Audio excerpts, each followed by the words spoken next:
Bonjour, moi Samed Béral, élu CGT au centre bus de Flandre. Oui, aujourd'hui on est là pour soutenir les sans-papiers parce que ces gens-là se font exploiter par leurs patrons. Faut bien le dire, exploiter, c'est des gens, ils réclament leurs papiers. Pourquoi ils réclament leurs papiers? C'est normal, ils travaillent, on les exploite et on les régularise pas. Ces gens-là, ils payent leurs impôts et en plus on leur donne pas leurs papiers. On va prendre, ces gens-là travaillent que pour des boîtes sous-traitants et on les exploite jusqu'à leur faire fermer leur bouche. On prend un exemple pour la boîte Vichy qui fait à peu près une semaine qu'ils sont en grève et ces gens-là réclament leurs papiers. Comment on peut faire travailler aujourd'hui des gens sans papier pour les payer au lance-pierre? Déjà que les salaires ils sont pas top, alors ces gens-là on les fait payer au lance-pierre. Et ces mêmes personnes-là, on leur donne des logements, des marchands de sommeil à des loyers impossibles avec leurs enfants dedans. Et ces gens-là, quand ils viennent se plaindre, ils se plaignent de quoi? Ils se plaignent, ils demandent rien d'autre que leurs papiers. Ces gens-là, ils payent des impôts. Comment on peut les accepter qu'ils payent leurs impôts et de l'autre côté, on va pas donner ces papiers? Et ça, c'est honte. On va prendre sur Chronopost où ils ont fait une grève et aujourd'hui, on les a régularisés.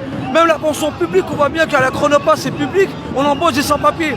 Tous les sous-traitants, ils embauchent que des sans-papiers. Pourquoi? Parce que la main-d'œuvre, elle est moins chère. Et aujourd'hui, c'est pour ça qu'ils se soulèvent, parce qu'ils commencent à en avoir marre qu'on les respecte pas. Prenons les boîtes de sous-traitants comme les Chalancins, toutes ces boîtes de nettoyage, ils prennent des gens sans papier, on les sous-traite et on leur donne pas leurs papiers. En plus, on les paye avec des salaires de misérables. On va prendre au métro, à la RATP, pareil. On avait découvert qu'à une époque, ils avaient embauché des mecs sans papier pour nettoyer le métro de la RATP. Et ces gens-là, quand ils se plaignent, on leur dit de fermer leur bouche. Mais fermer leur bouche en quel droit? Ils travaillent, ils ont leur salaire pour leur donner leur papier, mais on leur donne aussi un logement décent. C'est pas des loyers à je sais pas combien avec leurs enfants. Et oui, ils ont besoin de leurs papiers pour repartir au pays, voir la famille. Comme moi qui est résident, qui a eu mes papiers ici, oui, je les ai eus.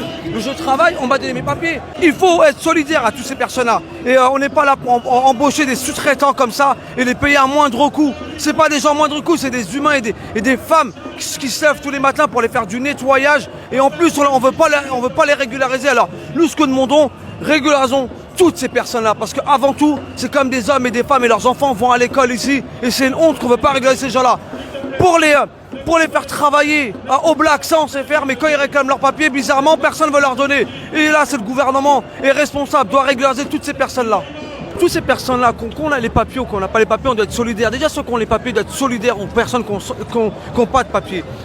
Il faut revenir sur un statut pour tous. Il n'y a pas de sous-traitants. On doit garder le service public et embaucher les mecs et les mettre tous au bon statut pour avoir des salaires au moins aux bonnes normes. Parce qu'aujourd'hui, on voit que les sous-traitants, le seul gagnant chez les sous-traitants, c'est le grand patron. Parce que le reste, eux, ils ont pas d'oseille. Et c'est pour ça qu'il faut arrêter la sous-traitance comme à la RATP, à la SNCF. Il faut les mettre sur un vrai statut, le statut SNCF et RATP de la fonction publique. Comme ça, il n'y aura pas de sous-traitants, on aura tous les mêmes droits. Et les mêmes droits, c'est à ce niveau-là qu'on les réclame. Et voilà, c'est pour ça que réclamons et soyons solidaires à tous les sans-papiers.